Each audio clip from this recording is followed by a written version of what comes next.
નર્મદા જિલ્લામાં નવા પુલની બાજુમાં ધોવાયું ડાયવર્ઝન। રાજપીપળા ડેડિયાપાડાથી મહારાષ્ટ્ર જતો રસ્તો બંધ થયો છે। ડાયવર્ઝન ધોવાતા નવો બનેલો પુલ ચાલકો માટે કાર્યરત કરાયો છે। તો નર્મદા જિલ્લામાં નવા પુલની બાજુનું જે ડાયવર્ઝન છે એ ધોવાઈ ગયું। વધુ વિગતો સાથે સંવાદદાતા કનકસિંહ ફોન લાઈન ઉપર જોડાયા છે। કનકસિંહ, જે ડાયવર્ઝન ધોવાઈ ગયું છે ને જે પુલ છે અત્યારે ચાલુ કરી દેવામાં આવ્યો છે, વધુ શું વિગતો છે?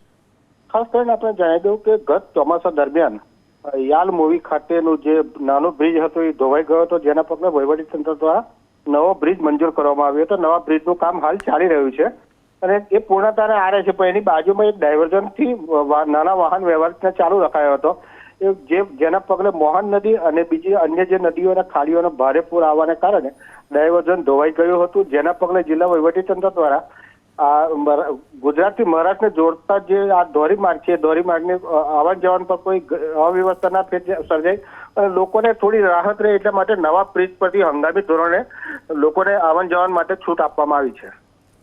આભાર કનકસિંહ વિગતો આપવા માટે।